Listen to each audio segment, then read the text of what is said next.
Boom, boom, boom. Let me say wayo. Wayo. It's like you can't not do it, you know? Yeah.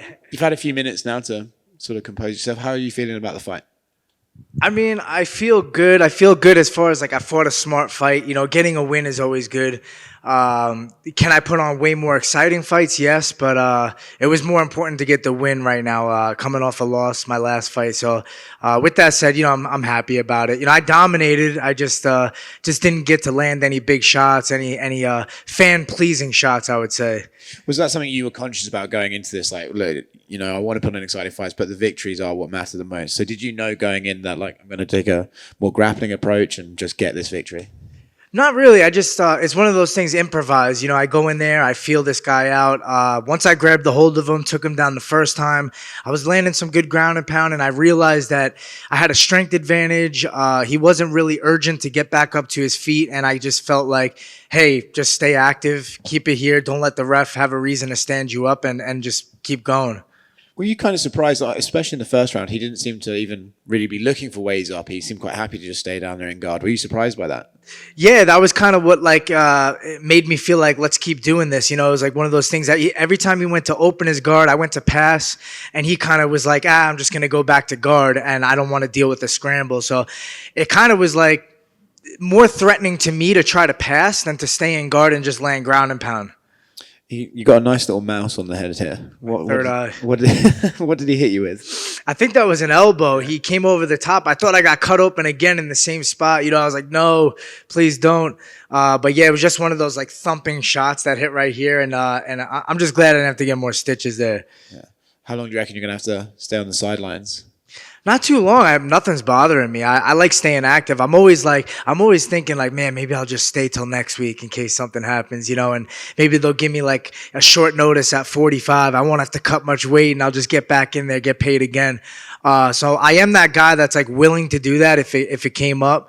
But unfortunately, my flight's like 7 a.m. tomorrow, so I'd have to find out real quick. Can't even party. Can't Yeah. even go out and celebrate. Nah, I mean, I'll stay up and enjoy it a little bit. Let's say you don't get a short notice fight. Is there anyone in particular that you'd like to get in there against? I mean, I cut the promo in there, you know, O'Malley's the guy. You know, he says he doesn't want to fight ranked guys. I'm not ranked right now, so I think that's fitting. But I do think they'll give him a bunch of options, and he'll pick the easiest one, and hopefully I'm the easiest one in his eyes, you know? Do you kind of get where he's coming from? Like, he said this thing like, oh, I don't want to fight ranked guys if I'm being paid the same. Do you get where he's coming from with that? I get it to an extent, yeah, because I remember when I was a new guy and I fought John Lineker, and I remember thinking, like, what is this savage getting paid? You know, I'm getting paid way less to fight the top guys right now. It's great because it's an opportunity, but you're thinking, like, I'm taking a big risk fighting a guy that, you know, that's really dangerous for the least amount of money possible, when I could get a little bit of a more winnable or easier fight to get paid less, you know? So I get where he's coming from with that. But, you know, it's like, don't you want to be a champion? Isn't that the goal, to be the best? So that's the only side of it I don't really get. It's like a balancing act, right? Yeah, yeah. Well, thanks very much. Yeah, thank you. The only one for me is, it's good to see you again. You too. It's been about a year since you got in there and you got that win. What was the most frustrating thing for you in that time away? And if maybe not frustrating, what was the best part that you could use to your advantage in that time away?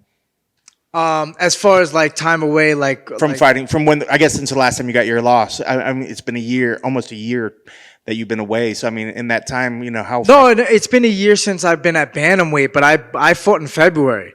Again, but I lost that fight, you know. So I haven't been out for too long. Just the bantamweight thing really was it's been a while. So I hadn't made 135 for over a year and a half, and that was kind of pressing my mind. I was walking around a little bit heavier. I'm getting older, and I was nervous about that, but it all went pretty smooth. You know, I was speaking with a nutritionist, and Ian Larios really helped me out a lot, guide me through the weight cut, and that felt good. But just being back in here, getting a win just feels amazing. You know, losing, it's like the only way to fix a loss is a win. And, you know, it's funny, you know, as we see guys that spend more and more time in here, and as they start getting older, you know, the decisions of where they're going to fight, you know, ultimately always seems to be balanced upon what weight and how easy it is to get in there. You know, are those the sort of things now in your career that are coming into each camp as well? And just as your career goes, I'm sure at one point it was just about, where do I want to go? I want to go for the belt. But now as you get older, you have to start thinking about all these other things off to the side as well. Yeah, you got to be more strategic with things. How you training a little smarter, knowing when to peel back, knowing when to push a little harder, stuff like that. Definitely, keeping the diet on point for a lot longer. Usually for me, it's like I have like a cheat night, like once a week, Saturdays. I'll do whatever. I'll eat some food, but like for this camp, it was like a good 4 or 5 weeks where like I couldn't even do that. I had to just stay strict all the way through, just to maintain, walking around at like 154, 153. And then I usually show up fight week at like 148. And this time I was 150. I was a little heavier. So it was like those things, they're on the back of your mind. Like you don't want to miss weight and lose some money just because that happens. But everything went smooth, thank God. And I think now that just gives me clarity for next time. Congrats on the win. Thanks.